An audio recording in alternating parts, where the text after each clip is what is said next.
So when you're creating your group, you want the name, the cover banner to reflect your niche. For privacy, you have two options, public or private.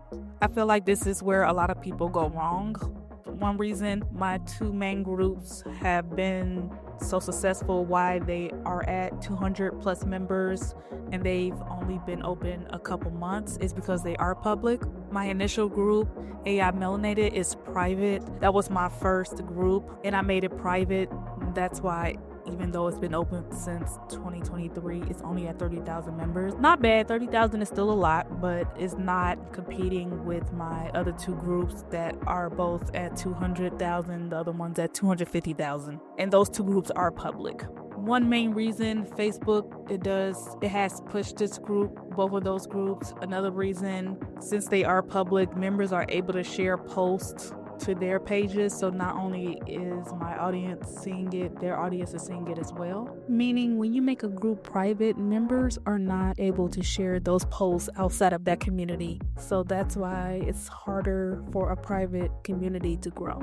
I have set up participation questions, and one of the questions are, how do you find this community? I do suggest you put that as one of your questions that members must answer when they're joining. You want to know where members are coming from so you know where to push it. So a lot of the answers were Facebook recommended. When people see my Facebook group as a recommendation, they think it's an ad. I do not run ads. I have tried it once for AI Melanated. It didn't really make a difference that much. So no, I do not recommend ads to grow your community.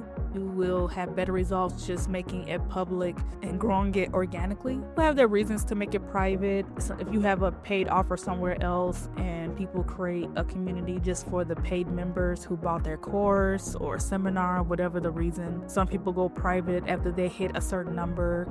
With private, you can vet people more because you do have to request to join. So you have to go through each member and manually approve it. So where it says invite followers, you want to toggle this on if you want Facebook to send your friends list a group request. This is a great option to get initial members. So for a public group, anyone can join, but you can set it up where if they want to participate in the group, that has to be approved, meaning if they want to leave a comment, they have to be approved to participate. On the left, you see participant request. Here, you can see people who want to leave a comment. They'll even allow you to see the preview of the comment if you hit the preview button. And this is where you can determine if this person is a good fit for your community, because if they're posting something not even related to what your group is discussing, maybe not a good member to approve to participate in the group. And as you can see, she put Facebook ad, but like I mentioned, when Facebook recommends your group, people think it's an ad and it's not. The organic engagement, the organic reach is already there, so there really is no need. So here also in participant requests, you can approve or decline, and then you can choose to suspend or block. Since they're already a member, that's why you see the option to suspend a member from your group, because they can be a member, but they cannot leave a comment unless you approve them to participate. When you're setting up your group, you want to make sure you complete the 4 initial steps. So that's inviting people to join. You can hold off on this option if you like. If you want to get your group set up, make it look pretty, make it look nice, maybe make a couple posts, then you can start to send people to your group. Make sure you add a cover photo, add a description. First post, a good example would be just introducing yourself. A first or second post, maybe asking members a question. What are they looking to get out of this community? So here's the complete way to set up your group. If you go to group settings, you'll find this screen that you see here that says set up your group. I'm going to use my group as an example so you guys can see how I did things on the back end. First up, you have name and description. Now, if you need help with this, you can use ChatGPT. I use chat for the description. Please feel free to use the prompt I provided to use in chat to create your description. Next, you have new member intro. So this is what people see when they join your group. It's just welcoming the members, asking them a couple questions that will encourage them to make a post and leave their answers. Just think of it as an icebreaker. And then when they click next, that's when they will see the group rules. So make sure you have that filled out. And then you have privacy. We discussed this, public or private. Mine is public. And then you have hide group, visible or hidden. Location, you can fill this out if you like. You can put US or wherever you are. I left this empty for now. Tags, I feel like a lot of people leave this out, so you want to choose at least 2 tags, and this helps people to discover your group. So I chose business, jobs, and occupation for mine. For badges, now you might need to have a certain amount of members to see this, but you guys can see the badges I have for my community. I have admins, moderators, group expert. So if you plan on having moderators, they'll get a special tag that says moderator near their name, so your members know who they can go to for questions and answers. Moderators, their task is to assist the admin in the back office, whether that's approving posts or accepting new members. So highly recommend bringing on moderators to your team. Most Facebook admins do not pay for this role. This is strictly volunteer. Personally, when I bring on a moderator, I give them free promo privileges in exchange for their services to help me run my Facebook group. You absolutely can pay people for this, but I don't recommend it. This is usually a volunteer-only role. Moderators play a huge part in growing your Facebook group, so I'm extremely grateful for my team. The bigger your group grows, the more you have to manage, so you will need that extra help. Group affiliation, I chose me. You can choose your page, like eHustler is my brand. I think for AI Melanated, I have eHustler. People see that I am the admin, I am the owner of the group. Participant approval, you can have that on or off. I highly recommend turning that on. Who can participate in the group? Profiles of pages. And then we have participant questions. These are the questions members or visitors must answer in order to comment in the group. So right now I just have how did you find this community and the group rules. They must agree to that to be approved. So you can ask your questions. They have question type, multiple choice, written answer. It's your choice depending on the type of question you're asking. You have an anonymous participation, so can people be anonymous when posting?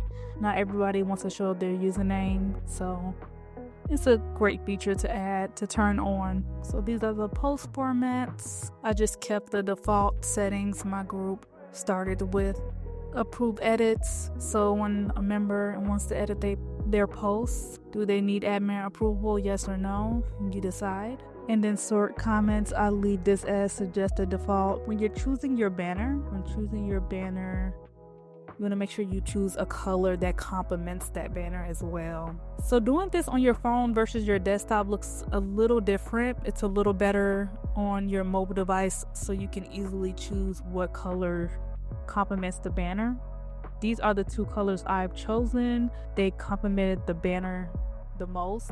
So this was the main color and this is the secondary color. The colors you choose just gives your community a more polished, presentable look. So it seems like a not important detail, but small details when building your group, they do matter. So this is my first original group, AI Melanated. Started in 2023. Really didn't know much about running a Facebook group as this was my first one. I actually didn't even introduce myself in the beginning. I would just make posts, mostly just showing my Midjourney work. That was the only platform I knew at the time. So just pretty much posting questions, posting my work, trying to entice engagement. This was probably my first viral post. I posted this not only in AI Melanated, but I posted this in other groups. And then when I would post in other groups, of course, I would tag AI Melanated in the comments if it was allowed. But this post, the vacation in Aspen, is special because I got so much positive feedback that gave me the green light to keep going. A love for Midjourney because that was my first AI platform I ever learned and mastered, and of course where I made these images. So if I never made these, if I never posted this and shared my work in other communities, I don't know if I would have continued. So as I scroll the timeline, you can see I would show my work, I would ask my members questions, even if I only had 10, 15, 50 members. And so when members will come into this community, it wouldn't be a ghost town. They will at least see some type of engagement, and that makes others want to engage. So as soon as you build your community, you want to introduce yourself, like I mentioned, Start posting your work, start posting the point of the community. The more they see you post, you will draw people in. When you make a post, share that post to other communities so they know your group is out there. Just because you start a group, that does not mean Facebook will automatically recommend your group. Success with communities is not instant. It takes time. Yes, a group can take off pretty fast for the most part, but it starts with you. It starts with the work you put in. One thing I want to address is your web address. When you create the name for your group, you want to hurry and snag the URL for your Facebook group, and you want to be mindful of what you choose, because after you get 5,000 members, you cannot customize your address again. Whatever your name is, for this example, I just created this group really fast, AI for Kids, so that would be the name I would choose. And unfortunately, this one isn't available, so I wouldn't be able to use this. So that's why it's important to snag your URL right away. Next, I want to talk to you guys about growing your Facebook group. This is probably the most challenging of the three parts. Growing your part is this is like the meat of the course, because if you're not growing your Facebook, it really serves no purpose. So as you can see from this screenshot, I have February 2025, Created in Canva was at 1,000 members. And as of August, it's at 249. Today it's just hit 280,000, I believe. So pretty fast growth. So I want to go over a few growth tactics you can use to grow your community, and not just growing it, but growing it as fast as possible. So step one is nail your foundation. Before you even get started about growing, you want to make sure the basics are covered. So you want to make sure you have a clear niche. If your group is for everyone, it's for no one. So know your target audience and the purpose and focus of the group. Your strong branding, like we already discussed. So your banner, description, and rules, those are important. People, don't wait until your group is big to establish rules. Get that established at the get-go, in the very beginning. Participation questions, we discussed that too. A few important ones that I've mentioned: asking members where are they from, just having them agree to the group rules before they even agree to participate, before they even send a request to join. And another one is collecting emails, and this is a fast way to grow your email list. I mentioned that leaving their email is optional. I don't want people to feel the need like they have to leave their email in order to be accepted into the community. So in bold, I put optional. I do not want people to leave fake email addresses, because that will serve no purpose. That will not help you when you're email marketing. So if you're going to ask this question, make sure you highlight that it is optional and it does not affect whether they are accepted to the community or not. So a group that looks sloppy, it will not grow. People decide in seconds if they want to join. Next, you want to invite with intention. So as I mentioned, when you're creating your group, there's an option that you can toggle on and off. It allows Facebook to auto-invite people for you. This is a great option to get initial members into your community. So that's why you start with your network, and then keywords, then your description, and then of course in the name. The purpose of your group should be in the name. A keyword-rich name and description brings organic traffic. Keyword organic. That is how I was able to grow so fast. Organic traffic. People think I'm paying for ads. I am not. Nothing beats organic traffic because it's free and sometimes fast. And cross-promote. This is huge as well, especially with my AI Melanated group. Since I made that private, I grew that mainly because I would constantly tag AI Melanated in the comments in my post, in any group I was allowed to do that in. Most of the groups I did that in, I paid for promo, meaning paying to post in their community. This, like I said, this is my first group, and this group is private. If I would have done it different, I would have made it public, but since it's private, you have to manually send people to this community. I don't believe Facebook pushes private communities like they do public ones. So that's why I stress, when you make a Facebook community, make it public. That's crucial. Step 3, encourage engagement early. You want to encourage your members to participate, to comment. That's why I stress, when you create your Facebook group, you are your first active member. You want to make sure when someone visits your group, first impressions are important. So You want them to see that you are active, that you are posting, you are asking questions, you are sharing your work. Whatever your group is about, you set the tone, and people need to see that. If you have a group about cars and you're posting about flowers, that's going to turn people away. That is not why they came to that group. They came to the group because they saw your banner, they saw your Facebook group name, and it sparked their interest. But if they visit your group and you're not even discussing that and it's all over the place, that will turn people off. That's going to hurt your engagement. So you want to make sure, and like it says, growth without engagement leads to dead groups. Spark activity from day one. That is so important. Welcome posts. You can set this up in Admin Assist, and you can set the number. Every time 20 members, 50, 100 members join, it automatically post that welcome post. I'm pretty sure most of you have seen that when it says welcome my new members, and then you see all of these usernames tagged in the captions. That is a Facebook group feature in Admin Assist where you can welcome new members, and I highly recommend setting that up. People like to feel welcomed to a new community, makes them feel seen. So these are just example engagement posts or polls, this or that.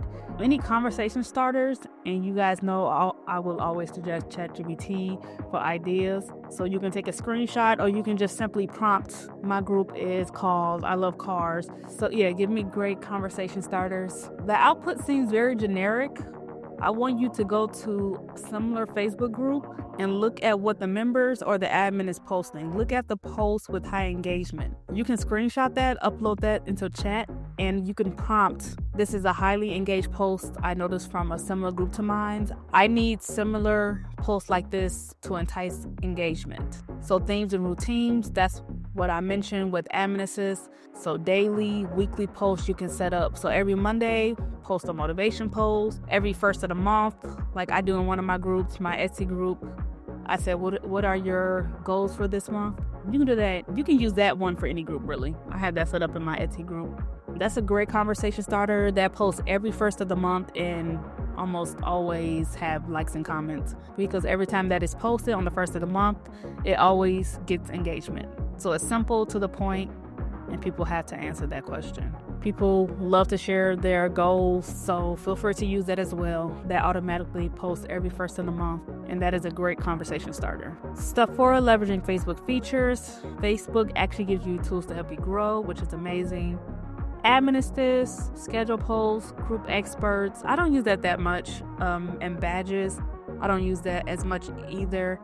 Group experts is great if you want to use that for your moderators or members who have a special skill set maybe on a certain topic.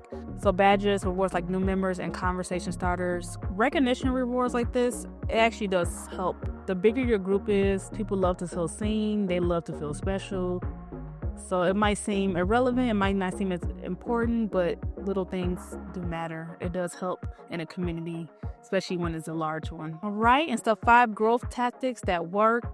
So like I already mentioned, collaborations, partner with other group owners for cross-promotion, meaning if you have another group owner in your same or similar niche, you guys can collaborate.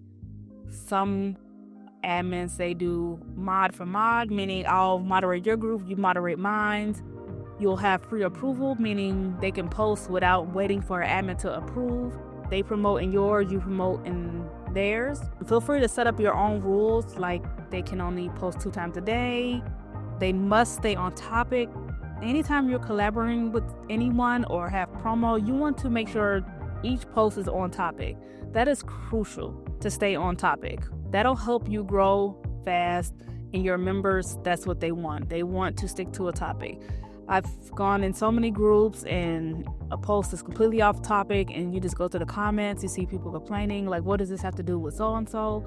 So just stay on topic. They're in that group for that reason. Challenges and events, so AI Millennial was my first group. I've tried everything. Some things I do not recommend is a contest. Contests are okay, but they're not that effective in my opinion. The contest involves inviting at least, I believe, 100 members or 50 members, and I paid somebody $100. That was not worth it.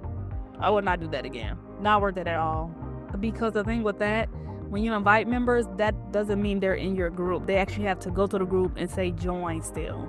It just was not an effective marketing strategy, and it was a waste of money. They're fun. If you're going to do challenges, don't make it a cash prize. Q&A, going live in a group helps tremendously. I have not gone live that much. I'm still getting comfortable with going live. But if you do that on a consistent basis, you are establishing yourself as someone in that niche that's knowledgeable on the topic. People get to know you, they connect with you, and it's nothing like getting free info from the admin that's familiar or well-versed in what they're teaching, because that establishes trust. So when you sell to them, it's a no-brainer for them to work with you. And which brings to the next topic, exclusive value, providing value, offer resources. There's actually, in the group, you can upload documents. So for example, maybe like a free guide. I've seen people give websites. When I used to join those vendor groups, it would be like a list of free vendors, like hair vendors, nails, things of that nature. So depending on your niche, you can decide what kind of PDF and guides to provide your members. And word of mouth, Facebook, that always helps. It's amazing when people join Baddies of AI. One of the questions is, how did you find this community? The answers we get. I thought the most interesting one was from Reddit. I wouldn't think people on Reddit would be talking about Baddies and AI. We've seen all type of answers, and it's amazing how well known Baddies and AI is becoming. So that's why I said the basics is so important. Baddies in AI, and then in parentheses I have artificial intelligence. So I made sure to include those important keywords. Baddies is the hot word, and then of course artificial intelligence. Everybody is still wondering what is that about. So that is why it was so important for me to not just add baddies in AI, but to put artificial intelligence too. Okay, now we're going to talk about monetizing your Facebook community. Probably the most anticipated part of this course. This is the part that slept on the most. So people build these massive communities and don't realize their group could literally pay their rent, mortgage, and other bills. My highest month was probably about $5,000, and that just from promotions. Mind you, I do have several communities, so that played a part. At minimum, promo alone has consistently covered my rent and other bills. Once you understand how to set this up, your group becomes a monthly revenue stream. And I've seen other admins talk about $1,000 days, and now that I am in the admin position, I get it, what they're referring to. When you don't have a big group, it's kind of hard to believe. But when you actually grow a group and you see the engagement, and others see that too, and they're willing to constantly give you money, pay you month after month for a slot to promote in your group, it'll make sense. And it does make sense. The reach I get from Facebook groups is like the best compared to any social media platform, in my opinion. It's hard for me to invest into Facebook ads because I get such a great turn on investment from simply promoting inside of my Facebook communities. I do plan on investing back into Facebook ads eventually. I only mentioned it's challenging to go back into Facebook ads because Facebook is free. And now that I'm monetized on the platform, I'm also getting paid to post. So it's like I'm getting paid to post times two, not only from Facebook, but from my engagement and from selling my offers in my communities. So step 1, charging for promotions. And how this works, businesses or individuals pay you to post in your group because they want access to your audience. So it is important when growing your group that the engagement is there, because if they pay for your group and the engagement is not there, most likely they will not return. This is why it is pointless to pay for promotion in a huge group if the engagement is low. Just because a group appears popular because of the member count, that is very irrelevant. That does not matter if the engagement is not there. So charging for promotion is one way. And these are the pricing models I tested. My first group was AI Melanated, and in that group I had daily promo, weekly promo, monthly, and yearly promo. I don't recommend daily promo, and I don't recommend yearly promo. Weekly is okay, that works, because at the moment I do bi-weekly, and I love monthly promo. Those two are the sweet spots. Mainly for yearly promo, I stopped allowing this because if someone pays you when your group is at 10K members, but by the end of the year it's at 500K, the price no longer matches the value. So in my slow growing group, it's probably the slowest. I had it for a while. I did change the purpose of the group, so that might have hurt the growth. It's called Her Wealthy Era.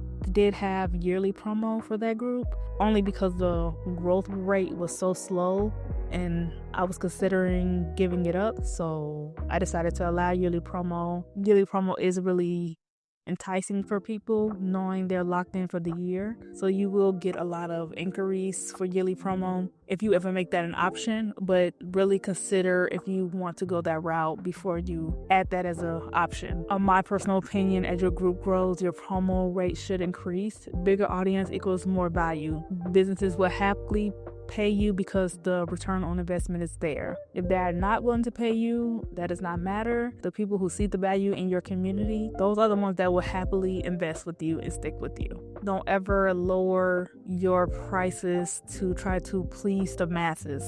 I do not recommend that. If your engagement is there, you have digital real estate. You have something valuable. Facebook group is direct access and direct engagement. I've been advertising in Facebook groups since I started my brand eHustler in 2021. That's how I got my very first online client ever. And that was just simply engaging in Facebook groups without spending a dime. So if you want every once in a while to run a discount or a sale on promo, that is completely up to you. I personally do not, because I know I have an audience and I know what it's worth. Okay, now affiliate marketing. What is this? Share affiliate links for your products or services your community already needs and wants. Every time they write through your link, you get a commission. And why this works, you already have an audience that trusts you. If your group is niche specific, like car fanatics, Etsy sellers, every sale feels natural because the audience is already primed. So that's why it's important to know your target audience. And my tip, create content that educates or excites member about the product before dropping your link. When you're sharing your affiliate link, it is required that you do put that it is an affiliate link, either affiliate #affiliate, or just put a small disclaimer. You have to let people know you may get monetized if they click your link. So make sure you add that if it is an affiliate link. And be mindful of what you're promoting, because people are trusting you with the tool or the source you're giving them. It has a solution to a problem that people in your community might have. Don't just promote anything just because you can. So merch and branded items, if your group has a catchy name or thing, you can monetize that with merchandise. And with print on demand, you don't have to have these things in stock. You can place your order with the supplier when you get an order, so drop shipping. So that is another slept on way to monetize your group. I've seen it a few times, not that much. You really have to have an established community, that's something they can relate to. It has to be something that people want to wear. So that's why choosing your name is important. Partnerships and brand deals is another one. Once your group hits tens or hundreds of thousands of members, brands will see the value in sponsoring your posts or collabs. I do get these DMs often. No, I do not work with everyone. I am very selective about who I work with. For example, there was one AI software that reached out. I went to the website. It just didn't look presentable, well put together, and I declined. I cannot endorse or sponsor and share a tool or software or anything that I feel is low quality, just not well put together, because I just don't want to share anything that could hurt my reputation and my trust with my audience. So you want to be mindful of who you work with. And you also can pitch companies directly using a pitch deck that shows your group stats, member count, engagement rate, and demographics. I actually have one of my mods putting together a pitch deck, because I personally want to start reaching out myself to these companies, because I know what I have is valuable and I want to make the most of it. So for example, a beauty brand would love to advertise in a grooming group, and an AI tool company would love a space like Baddies in AI. And like I mentioned, they do reach out. I do have several inquiries every day. Also, why I don't work with everybody, because some of these companies do try to lowball you. It is important to know what your engagement is worth, what your time is worth. Pro tip, think better than individuals. Target businesses who want exposure to your exact demographic. And of course, selling your own offers. So courses, ebooks, coaching, or digital products sell best in groups because you already have a warmed up audience. They know you, they trust you, they love your community, and if they want to learn more, they will happily invest with you. You don't have to beg strangers to buy. Your community knows you, they trust you, and see your expertise daily. So make sure you're constantly sharing your knowledge, and you need to find that sweet spot of sharing without giving away too much. Pro tip, use engagement posts to identify what your members want, then create offers around those needs. So why engagement equals revenue? The more active your group, the more money-making opportunities open up. High engagement, business see more value, you charge more for promo. Engaged members, higher trust, more affiliate sales and product sales. Consistent conversations, your group stays at the top of Facebook recommendations, which fuels more growth. That is the goal for Facebook to recommend you. That is how my top communities are growing so fast, because Facebook recommends my group for me. I am not paying for anything. I'm actually not doing any mod for mod in any groups. My groups are extremely active. Facebook loves engagement. That's why I am monetized. That's why they do push my groups. That's just the sweet spot, because they are pushing your group for you. You don't have to manually promote like I did with AI Melanated. You don't have to pay for ads. Nothing wrong with working with other moderators and admins of other groups, but you don't have to do that if you don't want to. It just, that's where you want to be. And like I'll say it again, you are the first active member. You have to engage. That's how your group will grow, which will lead to Facebook recommending your community to others. The bottom line, your Facebook group isn't just a space to post. It is an asset. Treat it like digital real estate. Businesses pay for access, members buy from you, and affiliate programs reward you. The bigger your group grows, the bigger your earning potential. When running your community and you're charging for promo, there are tools that you want to use. Here are a few I use or recommend. So Google Forms, members interested in promoting to complete a form. If you have ever applied for promo in my community, you are aware of this form. It's asking name, email, just a couple questions, which community they're interested in promoting in, their Facebook name. I do require them to put their legal name and first name. There's certain steps you want to take just in case a chargeback occurs. So this is why I do require ID for Stripe payments. If they don't want to provide their ID, they can do Zelle payments. So the payment method is up to you. There are certain ones I don't recommend, like PayPal. PayPal has been notorious for siding with the customer, so use that payment method at your own risk. For Google Sheets, this is just a way for me to see the answers from the Google Forms. I can see it from the Google Forms, but Google Sheets organize it because it's just like it's Microsoft Excel, but for Google. That way I can leave notes for each member who I approve for promo. I put their start date, end date, and any other notes I would like my admin or mod team to know. Go high level. I've spoken on this a couple times. That is like the ultimate done for you solution for your business and automations. I am still pretty new to the platform, but Go High Level is what I'm going to use to completely automate this entire process from the forms to payments. So I won't have to use Google Forms, Sheets, or Stripe. And I hear good things about Notion. I have personally not used it. I know other admins have to organize the members who are on promo. So they set it up so when a promo ends for a certain member, like after a month, they get notified that that member promo has ended. Also with automation, so when a promo has ended, you can set it where they get an automatic email to renew. The more organized, the more automated this process is, the more hands-off you can be. So if you're planning on charging for promo, it's okay to do it manually in the beginning, but the bigger your group grows, the harder it will be to manually do this. It will be very time consuming. You will lose track. You will forget end dates if you're not putting it in right away. So you want to make sure you set these up as soon as possible. Don't wait late like I did when my groups were big and I'm doing everything manually.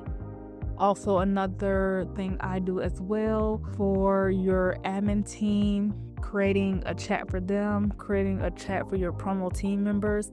Your paid promo team members love this because they have direct access to you. So all of the paid promo teams are in one chat. So if somebody asks a question, they all can see it and they might have the same question, so you can answer it all at once.